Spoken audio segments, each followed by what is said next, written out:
को भी इसका आभास होना होगा कि झारखंड के लोग अब हिंदू मुसलमान इंडिया पाकिस्तान के आधार पर वोट नहीं करेंगे।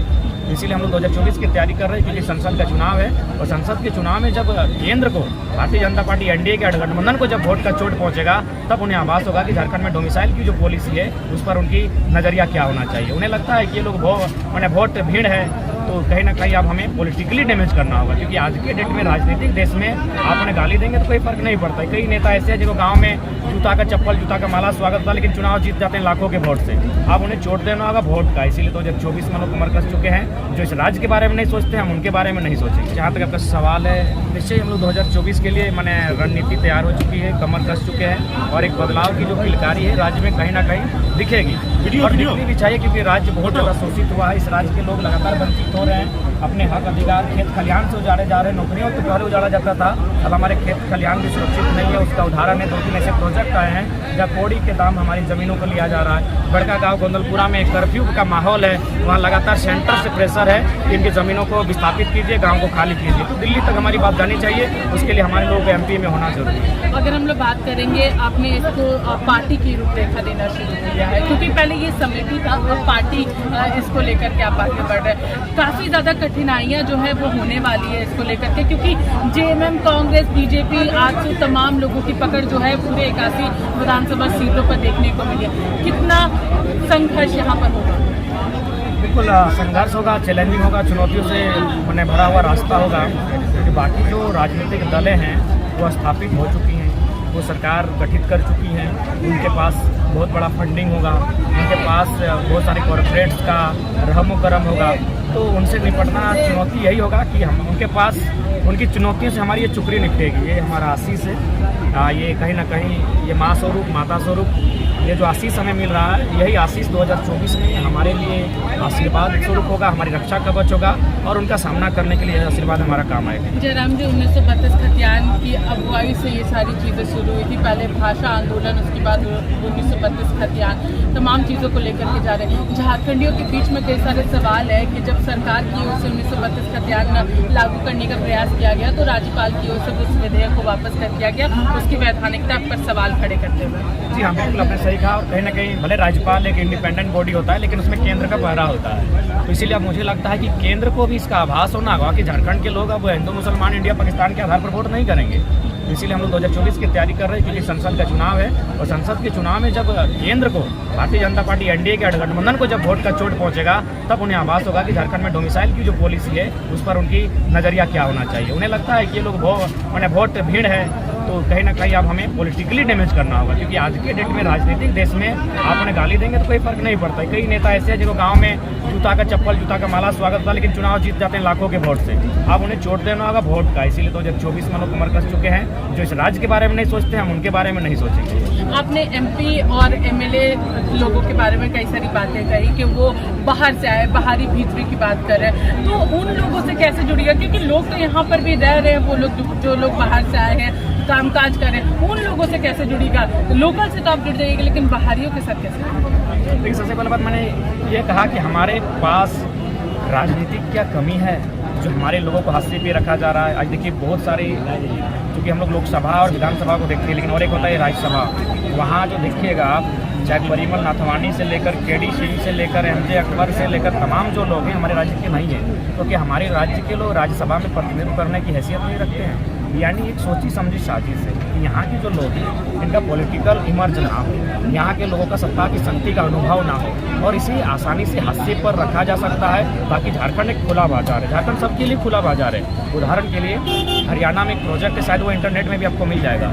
वो प्रोजेक्ट हरियाणा का है, बिजली हरियाणा को जाएगी, लेकिन वो ज़मीन झारखंड की होगी, कोयला झारखंड का होगा। यानी विस्थापन हम होंगे, कोयला भी हमारा जाएगा, बीमार भी हम होंगे, और शुद्ध रूप से हरियाणा के लोग बिजली ले लेंगे। तो ये कहीं ना कहीं झारखंड को लोग खुला बाजार सोच के रखे हैं, और वो जानते हैं कि अगर पॉलिटिकल इमर्ज हो जाएगा, अगर पॉलिटिकली लोग स्ट्रांग हो जाएंगे, तो कहीं ना कहीं यहाँ पनपने में दक्षिण भारत के तर्ज पर आसान नहीं होगा। इसलिए केंद्र चाहेगा कि इनको कमज़ोर बना के रखे। उसी की कड़ी में ये जो है लगातार अन्य राज्यों के प्रत्याशियों को यहाँ मैंने MP MLA के रूप में मैंने उतारते हैं और चुनाव जीतते हैं। तो मैंने उनसे कोई शिकायत नहीं है। हमारे लोग कितने बिहार से चुनाव जीते, हमारे लोग कितने यूपी गुजरात से जीते।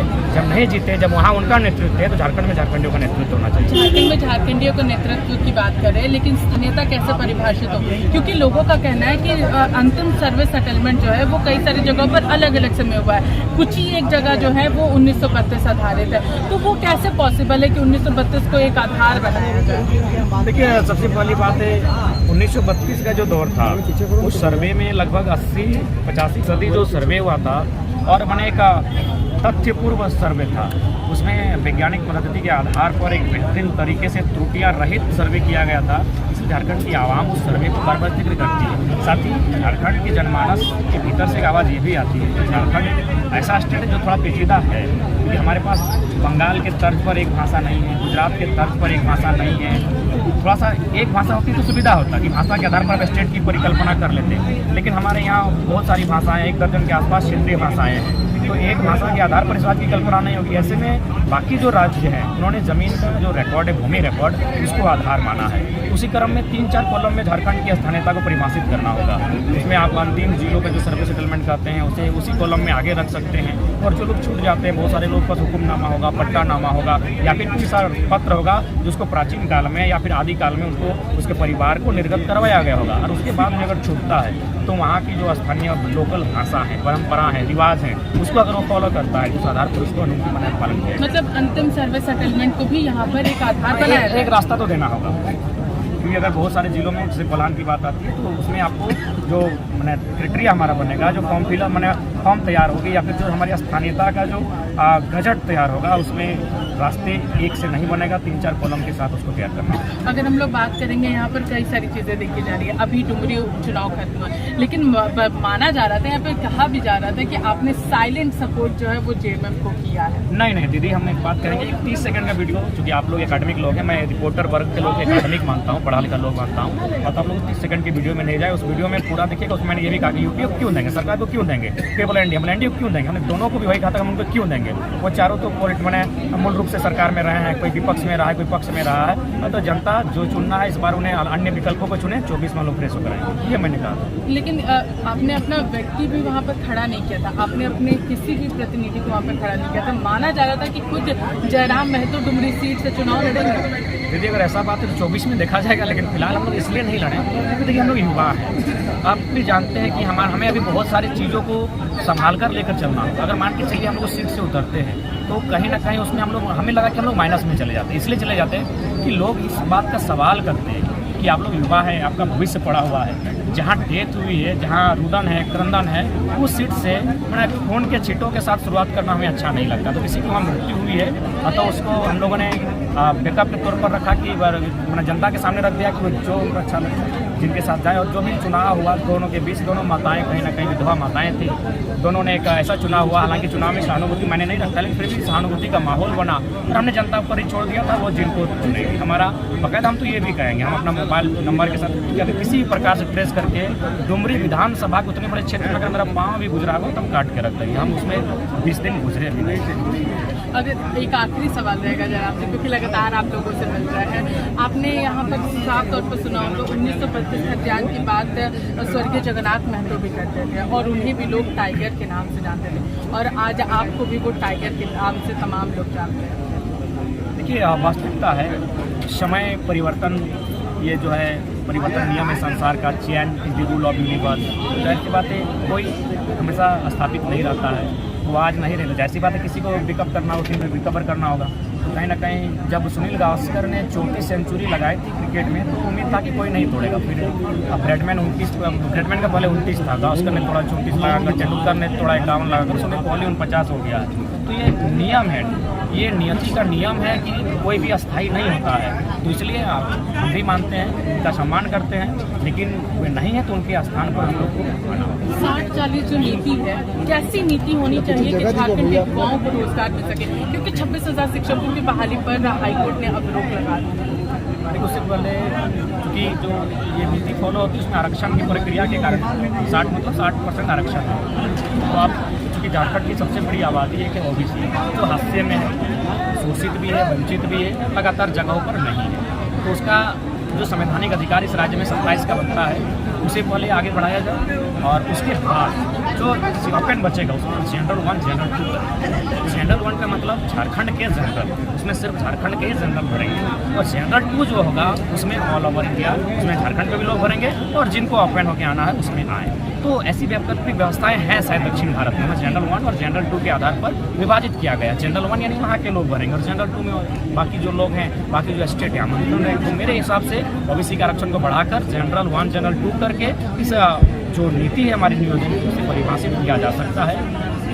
कितना परसेंटेज होना चाहिए लोकल लोगों के लिए जो यहाँ के स्थानीय है? कम से कम 80+ होना चाहिए, 80 to 85 होना चाहिए। बाकी 10-15% तो ओपन टू ऑल है, जिसमें संविधान का अनुपालन हो 100% का। लेकिन मेरा एक मानना है कि जिस प्रकार तेलंगाना के 371D के अनुसार रिजर्व किया गया है, झारखंड में एक पीड़ित क्षेत्र है, पीड़ित राज्य बन चुका है, लगातार यहाँ के लोग पीड़ित अवस्था में जी रहे हैं। इसको कहीं ना कहीं विशेष राज्य का दर्जा देते हुए 371 में शायद जे तक कॉलम पूरा हुआ है, जे के करते हुए मुझे लगता है कि जब इस राज्य ने दिल्ली को पूरा खजाना भर दिया, कोयला, अभ्रक, तांबा, यूरेनियम देके, तो दिल्ली को सोचना चाहिए। और इस राज्य को 371 जे के बाद की अगर सूची खाली उसको जोड़कर इसे एक पूर्ण प्रतिबंधित, जिस प्रकार अभी मैं पढ़ रहा था अंडमान निकोबार में एक जनजाति समूह है जो शायद 500 के आसपास बचे हैं, और वो क्या है कि वो आज भी पाषाण काल का युग जी रहे हैं, यानी वो लोग हमारे बराबर नहीं हो सकते हैं। ठीक उस पर झारखंड के लोग, बाकी जो लोग हैं यूपी में रहने वाले, बिहार, महाराष्ट्र, कर्नाटक, उनकी स्थिति के साथ हम तुलना नहीं कर सकते। अतः इसे एक आदिवासी क्षेत्र है, जनजातीय क्षेत्र है, कहीं ना कहीं बैरियर लगना चाहिए ताकि बाकी जो लोग आए आसानी से यहाँ बस बसाव नहीं कर पाए, आसानी से यहाँ रहना पाए। इससे क्या होगा कि जो आदिवासी लोग हैं, आदिवासी के आधार पर झारखंड का निर्माण हुआ है और डिस्टर्ब आदिवासियत का डिस्टर्ब हो जाएगी, और उसका आज पूरी जनजाति जिसने आज लोहा गलाना सिखाया वो हाशिए पर है। बिरवारी, पहाड़िया, बिरजिया, बहुत सारी ऐसी जनजातियाँ हैं जो मुझे लगता है 10-15 सालों में विलुप्त हो जाएंगी। विलुप्त होने के कारण बाहर के लोगों का बहुत भारी संख्या में अतिक्रमण, और हम नहीं कह रहे हैं, भारत के चीफ जस्टिस ऑफ इंडिया पूर्व में एम हिदायतुल्लाह थे, उन्होंने कहा कि अगर राज्य चाहे तो विकसित राज्यों के अतिक्रमण को रोकने के लिए बैरियर लगाए। वो हमसे विकसित राज्य हैं, हमसे शैक्षणिक दृष्टिकोण से इस बिहार बंगाल के लोग आगे हैं, तो उनका मुकाबला हम नहीं कर पाएंगे। तो इस राज्य को सुरक्षा देने के लिए ताकि यहाँ की विलुप्त ना हो, यहाँ को उन्हें प्रतिबंधित क्षेत्र बनाना, यानी यहाँ ढंग से एक कानून बनाना है। देखिए, तो ये थे हमारे साथ जयराम महतो।